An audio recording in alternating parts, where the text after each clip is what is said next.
Hi, my name is James Wiley, and I represent the Life Saving Project, reflectionsfromwithin.net. I'm here with my friend Andrew Dodge, and today we're going to be continuing the conversation about my childhood. The first segment covered up until the beginning of kindergarten in 1980. For those of you who listened, thank you for listening. I hope this segment enlightens more to who I am and why I feel that I have experience that can help people. Well, let's just get right into it. Please excuse the way I jump from memory to memory. In the future, we will dive deeper into some of these events with amazing professional forensic psychologists like Dana Anderson and others who we will explore potential impactful meanings and circumstances around the experiences that I've been through. Hopefully that'll provide more understanding from a professional point of view. Today, I'm just going to share you snapshots. If you do have any questions or comments, please do so. I will honor your voice. You can comment on our social media or reflectionsfromwithin.net. All right. I'm 5 years old.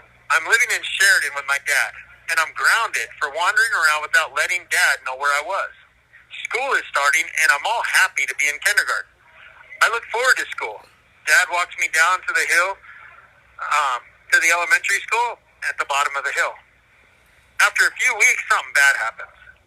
During recess, some kids and I are wrestling with each other in the front of the school during recess. There's about 4 or 5 of us horsing around.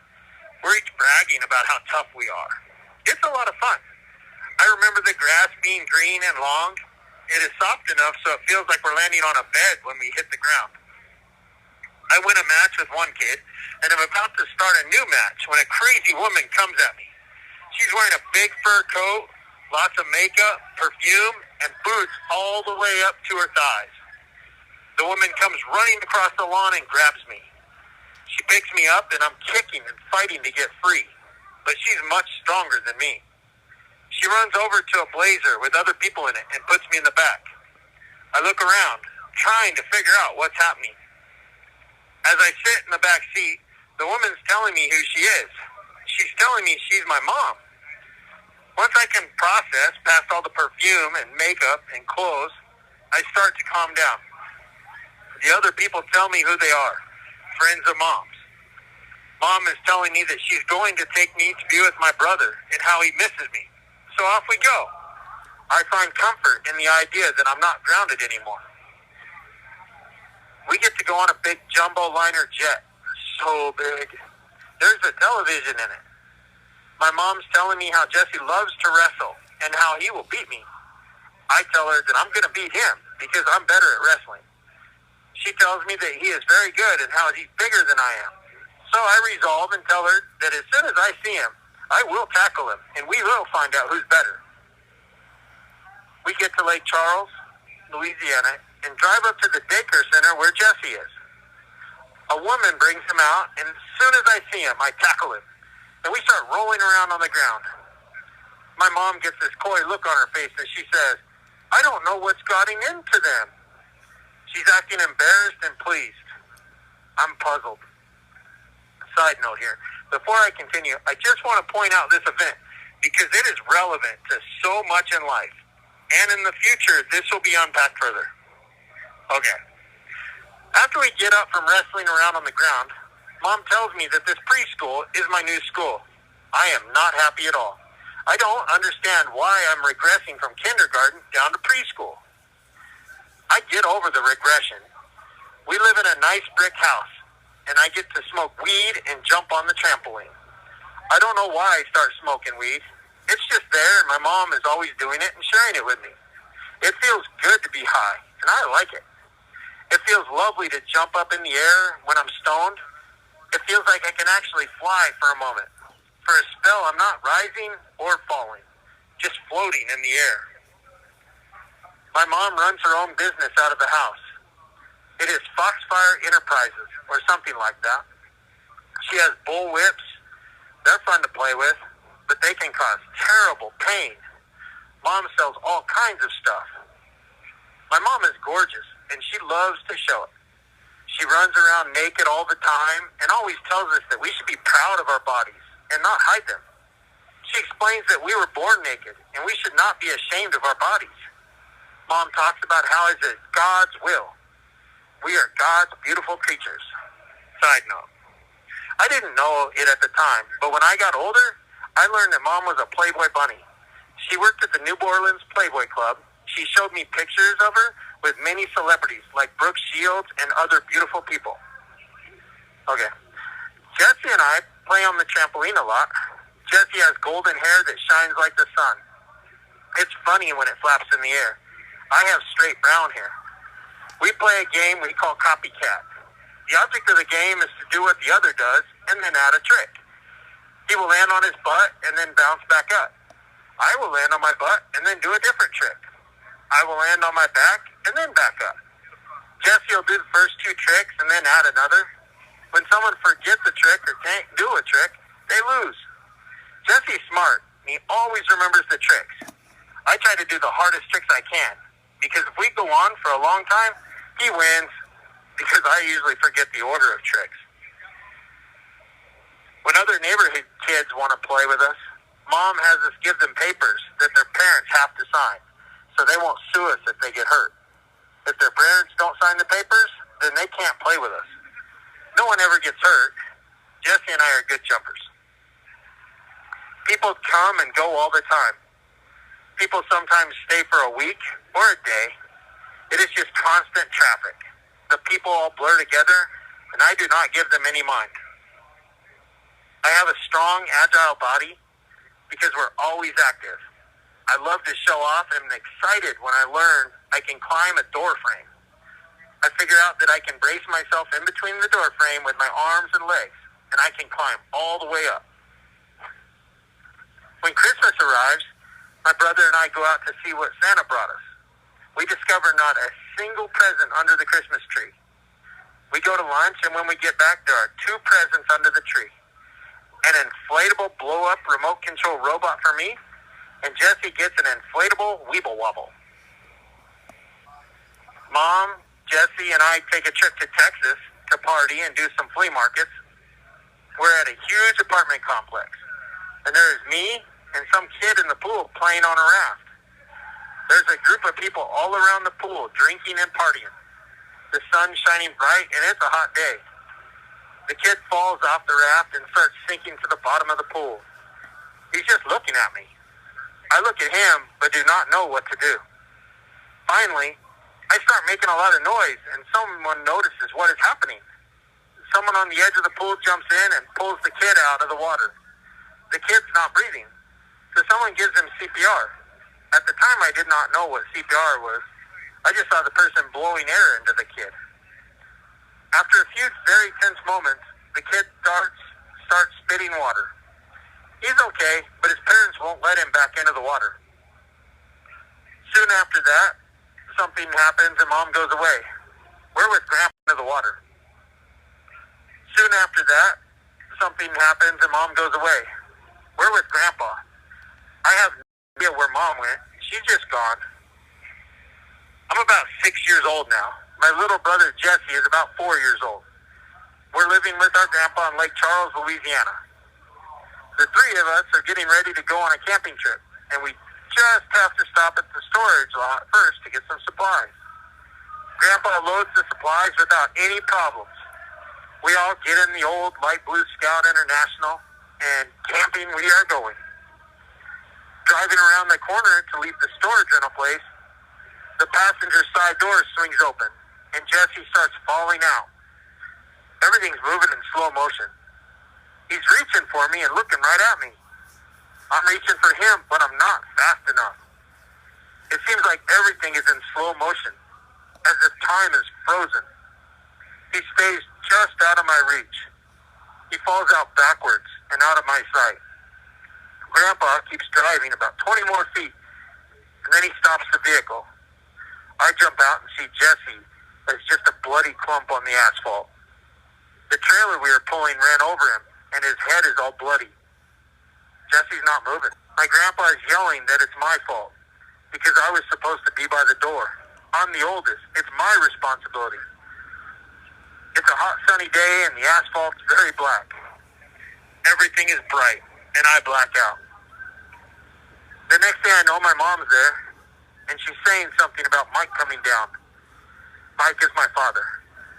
She says something about sending me to New Orleans so he'll not be able to take me. Mom immediately puts me on a bus. It's a long bus ride across the big bridge to New Orleans.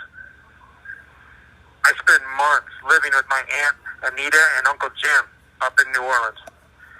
We live in a huge house just across the street from a very prestigious golf country club. I try to play golf, but it takes like 30 strokes on one hole because I'm so small and can't hit the ball very hard. I spend many hours playing on the golf course. I like how clean the grass is and how some grass is short and some is long. I always watch for gators in the water hazards. I don't even know how I managed to do it, but I do get myself lost in New Orleans and have to ask a cab driver to take me home. All I can do is describe where I live, and the cab driver is cool enough to drive around until we find the house where I live. All I know is that I live in a big house across the golf country club. My aunt pays the taxi fare when I get home. On Halloween, we dress up and go trick-or-treating. We walk all the way down the lane and then back. There are people in all kinds of costumes. Houses have decorations with glowing pumpkins and ornaments. There are scary skeletons and goblins in people's yards. I fill an entire bag of candy. It's a lot of fun. One night we stay up late and play a whole game of Monopoly. I'm very lucky at rolling the dice, but I'm terrible with money. We are sitting on a big Persian rug. It is on the floor in the middle of a huge room. This room is just one of many huge rooms in this 3-story house. There's like a cabinet covering a wall with glass doors on it. In the cabinet are all kinds of fine crystal dishes and glasses. Living in this place is like being in a castle. Everything's big and luxurious. My aunt and uncle are always spending time with me and playing with me. I love my aunt and uncle a lot. After months of living in New Orleans, I go back to Lake Charles. Jesse is gone. For all I know, he is dead. We do not talk about him. He was my best friend, and it was my fault. What could I have done? What could I have thought just to be by the door? I didn't think it had mattered. Well, he's gone now. I'm sorry. I'm living with Grandpa, and I don't know where Mom is. I start the first grade at a very nice elementary school. It's a red brick building, and it's called T.S. Cooley. My first day at lunch, I'm given a plastic bag full of milk. I also have a small, hard plastic straw. A kid tells me just to poke the hole through the bag, and he shows me how. So I stab the bag with the plastic straw. Milk shoots up out of the straw over my shoulder. Luckily, I did not hit anyone with the squirting milk. The kid points out that I have to plug the other end with my thumb so that doesn't happen. Cool stuff. When I walk to school and home from school, I pass by a motorcycle dealership. The place smells like new rubber and fuel. I like to always stop down my way home and see the cool machines. Many people are always hanging around, visiting, and test driving the bikes. The sound of the rev of the engines is neat to hear. Sound and vibration from the engines make my insides feel giddy. There is always energy here and things happening. It's fun to be here. The people are nice. There's also a Schwinn bicycle dealership on the way home. I look at the front window and see big bicycles, but I don't really spend much time at that bike shop. It just seems stuffy, and it's not very fun for me. My grandpa takes me to a theatrical play at the Civic Center. It's awesome.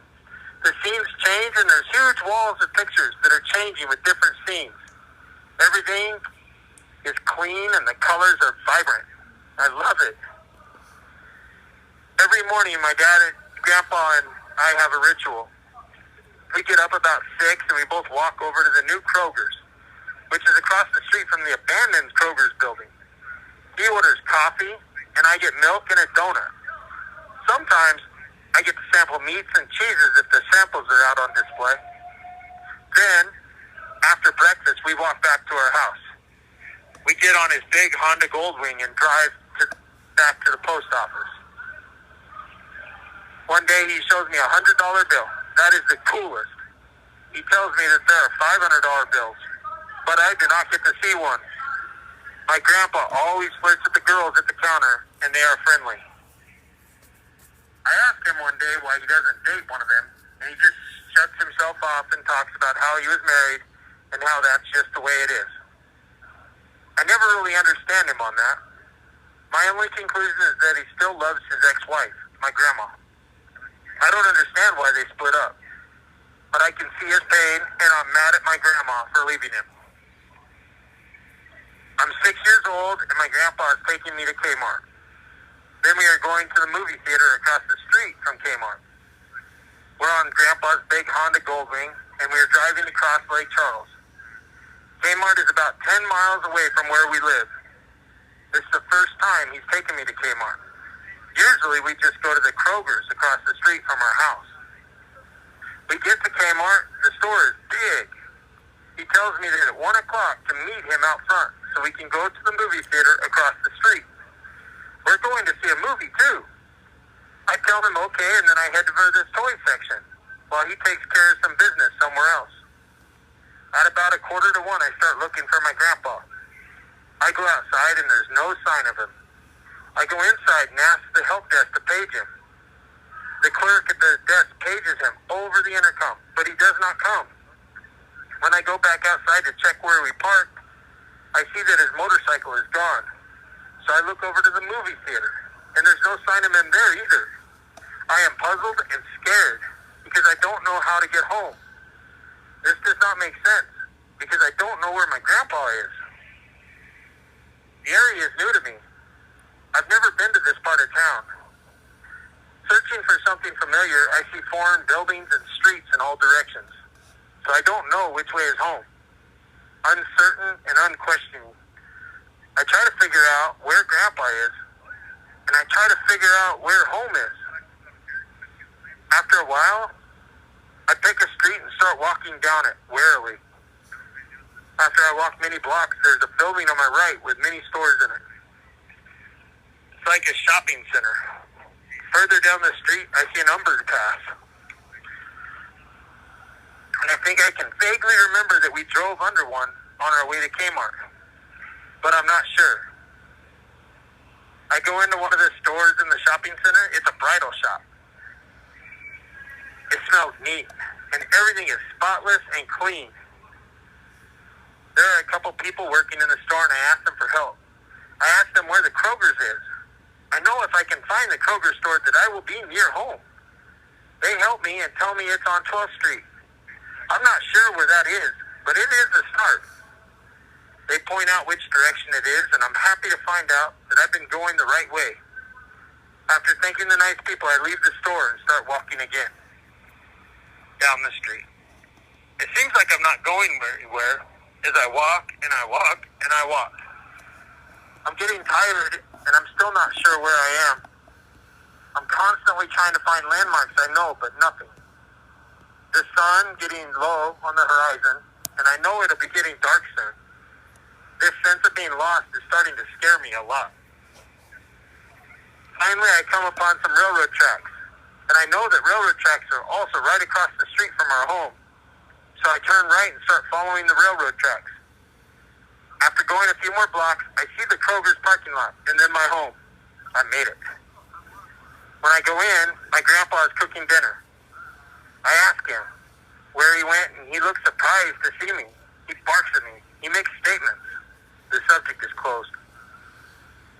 My mom picks me up, and we move to a trailer park outside of Lake Charles. I have a new stepdad. His name is Scott. We go fishing a lot. We also play quarters, chicken with Maxbox cars, and fight to the point of me bleeding on regular occasions. He never really hurts me. He's a black belt in Taekwondo, and he's teaching me how to fight. I am tough.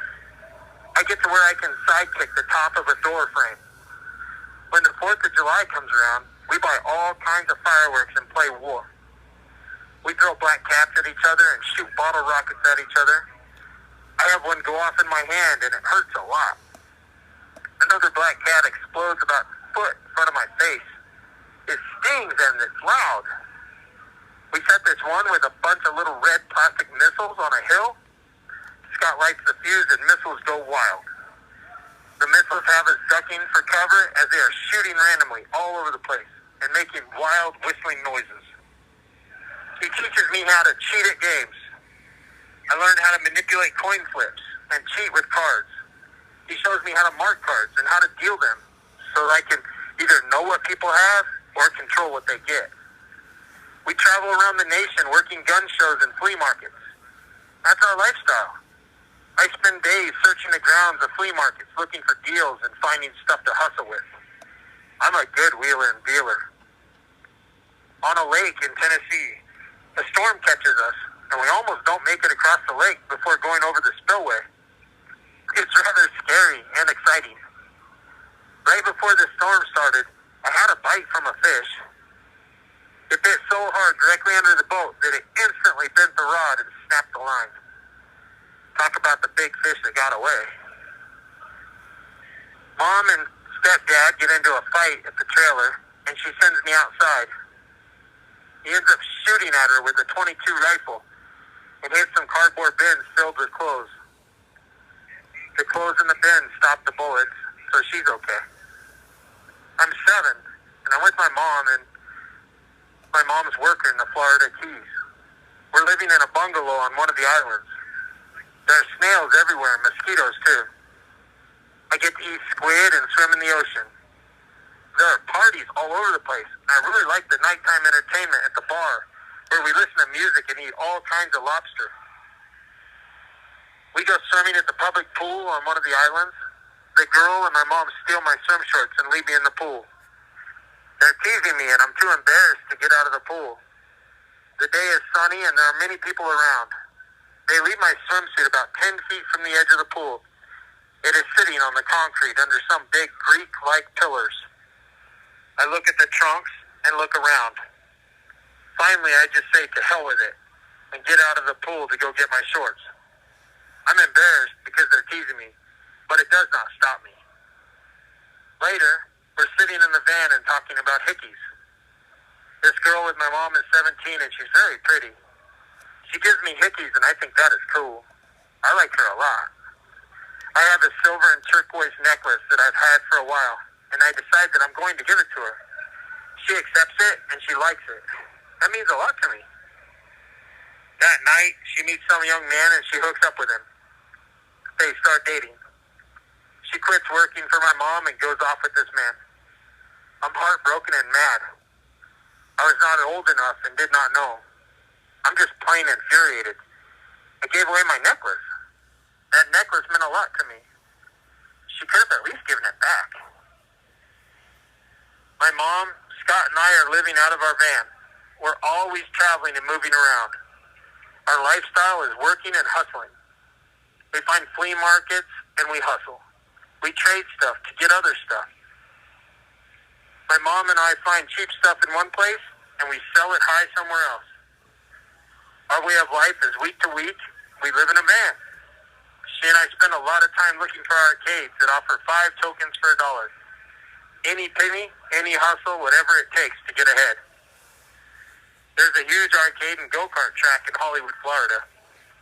We spend the day playing arcade games and riding go-karts. The game I like is where I aim a coin down a chute and bar keeps sweeping the coins over the edge. If I get the coin to stop just right, it pushes more coins over the edge and I win. One of the coolest things we do during our travels is find lakes and shoot off fireworks. At night, we shoot bottle rockets in the lakes and bays to light up the water.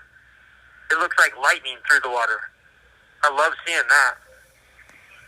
We continue to live in our van. During the day, we work flea markets and drive. During the night, we find a place to park and we sleep in the van. We're in Fort Lauderdale, Florida. There's a store there, a little convenience store. I found the best deal on tuna. I can get 10 cans for $1, and I love tuna, so I get 10 cans. Later at the park in Fort Lauderdale, I'm getting ready to eat that tuna. I'm excited about it. I get the can open and start eating. There's all kinds of bones in it. I get so sick.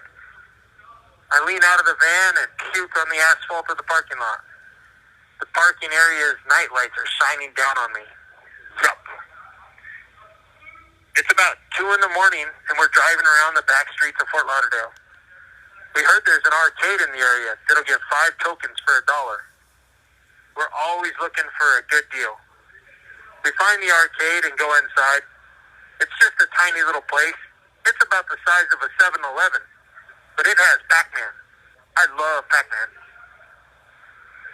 We're in Houston, Texas, to be exact. We have been on the road working at flea markets. We stop and go to Six Flags. Six Flags is awesome. I love water. Now we're down by the Gulf of Mexico in Texas. There's a storm coming in and we're going fishing. We bait our rods and we walk out from the beach and start casting. The sky is dark and the wind is blowing. I look back and can barely see the coast. We must be a mile off the coast, and yet the water is still only waist high. It's wild. We're on the Texas-Louisiana border now, fishing on a rock jetty. There are people lined up fishing and enjoying the sun along the whole length of the rocks. Off in the water, we can see the porpoises rolling through the water. I think they're dolphins, but they're not. I catch a yellowish, translucent snake-looking thing. My stepdad, Scott, says it's an electric eel, and to be very careful. It's like you can almost see through it. It's interesting to look through it in the sun. We eat out at a lot of different diners and restaurants around the nation. I love to get Wendy's shakes. In the South, we eat out at a lot of different diners and restaurants around the nation. I love to get Wendy's shakes. In the South, we're in the middle of the night and see a sign saying, all you can eat, $10. We go into this one diner at 2 in the morning in the middle of nowhere. And there are all kinds of heating lamps and barbecued food. There must be over 100 people eating, laughing, and having a grand old time. One place to eat that I really like is Memphis, Tennessee. It's in an alley and down some stairs. We go down the stairs and it opens into a beautiful restaurant that specializes in barbecued ribs. I eat all I can and fill the doggy bag for later.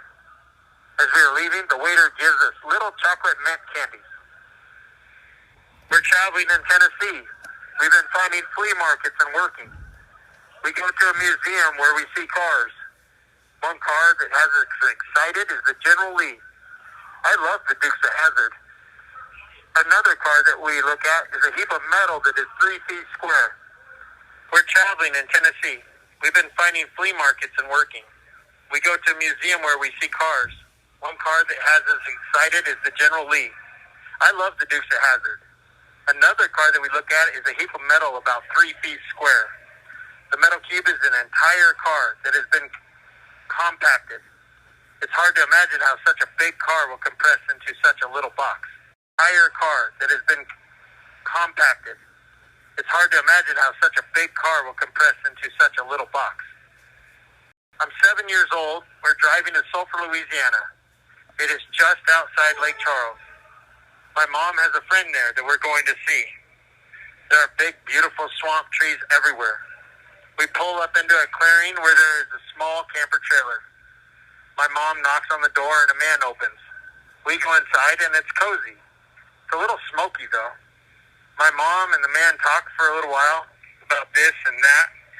Then we go outside and walk down a little path into the forest. The trees start getting thick and I'm nervous because there's shadows everywhere. Then we come into a clearing and right in the middle of it is a big tree. It's nice, and the man and mom discuss the tree. Some like trickles down into the clearing. I think this place is neat. We walk back to the trailer. In the trailer, the dude lights a cigarette and passes it to my mom. My mom asks me if I want to go out and play with my puppy. So I go. I figure she and he want some privacy to have sex. I'm used to it. My little puppy and I are walking in the grass that's about 12 to 15 inches high, and my puppy jumps back barking. My puppy is so cute. He's got very long, soft, white hair with patches of brown, orange, and black. He's only about the size of a cat, not even as tall. The little puppy's adorable. I look at the area the dog is barking at and see a snake. It's brown and reminds me of a rattlesnake. It is small, only about half an inch in diameter, maybe 24 to 30 inches long. I'm not afraid. When I was with my dad, we'd catch snakes all the time. I put my foot on the head of the snake to hold it still, and I pick it up by the head. Its mouth opens wide as it turns and bites me. It doesn't really hurt too badly, but it scares me, and I reach with my other hand, and the snake bites me on that hand, too. Panicking, I throw the snake about 20 feet. The bite felt like a parakeet bite, but I know something's wrong. I go tell Mom and Dude that a snake bit me. It's the first time a snake's bitten me, but I know it's not good. The man brings out a big pistol and tries to find the snake. It's long gone. They decide that I should probably get help, so they drive me down the road to a bar. Some people come out and say that the poison needs to come out. So they cut my finger with a pocket knife and let my hand bleed. I'm starting to look pale, and my hands and arms are starting to swell. My mom decides that we need to get to a hospital. While speeding into Lake Charles, the police pull us over. The cops decide to escort us through town. It is fun speeding through the city fast with sirens blaring. When we get to the hospital, we go straight to the emergency room, and the medics put me on a bed. The doctor looks at me and asks me about the snake. Then he takes my mom into the other room and talks to her. She comes out frantically saying that there's nothing anyone can do. I'll be dead in 20 minutes. She's upset. I don't really feel any pain, but my arms are swelling and I'm pale. Everything is kind of in a daze and the lights are bright. I'm not even afraid. I'm fascinated with how my arms and fingers look like balloons. I just look at my arms in front of me and look at my fingers, all swollen. I look at how my arms in front of me and my fingers are short and fat. It's uncomfortable, and I do not like how my fingers are stiff. The doctors decide to fly me to New Orleans while they fly a snake serum from St. Louis and Kansas City. They put me in an ambulance and I pass out. I wake up as they're putting me on a jet. My mom tells me that I missed the ambulance ride. I just pass out again. Dad comes to New Orleans to see me in the hospital after the snake bite. He tells me that Jesse is up there with him and that Jesse is doing well. When he first tells me of Jesse, I don't understand him because I thought Jesse was gone. I'm happy to learn he's okay and look forward to seeing him. My mom and Dad take me to the French Quarter while we visit. We sit on the balcony above the streets and we eat raw oysters off trays. I actually hope that they might get back together. Dad tells me I can come to Wyoming to live with him and Jesse and Becky and Wiley. He tells me about Story and the cabin. I want to go. We make plans for me to go to Story, Wyoming. I can't just go yet. We have to wait for something first. My Aunt Anita and Uncle Jim take me on vacation with them to Panama City, Florida. They take good care of me. We stay at a condominium in South Georgia. Aunt Anita tells me about a creek with natural moon rocks that form slides. I go swimming in the creek and see a snake swimming in the water. It's swimming right at me. I freak and run home as fast as I can, screaming the whole way. I'm so terrified.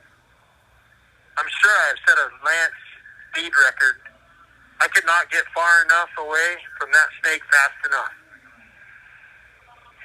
Later, when I reflected on that, I felt embarrassed that my fear of snakes was done. While I'm in Panama City, I get to ride my first roller coaster. That's the best. Roller coasters are fast and fun. It makes my stomach go up in my throat. But the thrill of moving fast, I love the feeling of going high and low and taking the corners. Because I'm afraid that we're going to jump off the tracks. It's exciting. I want to ride the roller coaster bunches. One of my baby teeth fall out while we're on the trip. My aunt and uncle tell me about the tooth fairy. So I put the tooth under my pillow and go to sleep. When I wake up in the morning, I find some quarters. I don't know how they got there without me waking up, but I think it's the neatest. We go swimming in the Gulf of Mexico during a storm. The waves are crashing high, and my uncle and I are diving into the waves. On a big one, I dive down and slam my face into the sand. There's shapes floating in the water, but I don't know what they are. I dive under another wave, and something hits me in the face. I think it's a jellyfish, but I don't see it. All I know is that it really hurts, and the whole side of my face is beet red. My face feels like it's on fire, and I don't like that feeling of pain at all. The coolest candy store I ever see is when we are in Atlanta, Georgia. We go walking down through the business district and go into a classic candy store. In awe, I think this place is the coolest. There are jars and jars of different kinds of hard candies. There are many different colors, shapes, and flavors. I really like the straight candy cane-like things. The smell of sweet sugar lingers in the air. I like candy. This place is cool. After the vacation, I moved back to live with my grandpa for a while. I'm given a little seahorse farm as a replacement for losing my dog. I get mad at it every time I look at the little plastic aquarium. Although the little seahorses are somewhat neat. Where I find more pleasure is in playing with the tadpoles I'm catching across the street. The tadpoles live in the sinkhole that I swim in at the abandoned Kroger's parking lot. That's my personal swimming pool. Grandpa takes us to a Mexican restaurant across town. He's brought me here before. I like coming here. Grandpa gets me margaritas here. They come in a big glass with salt on the rim. I think he tells the waiter to hold the alcohol. But I like the green salty drinks. Alright, well, I appreciate you listening to me. Thank you. If you have any comments or questions, please message me at reflectionsfromwithin.net. And the next installment, I'm going to be going back to Wyoming. And that's where I meet my stepmom and my little brother, Wiley. And I'll also be reunited with my brother, Jesse. Thank you for listening to me, and good night.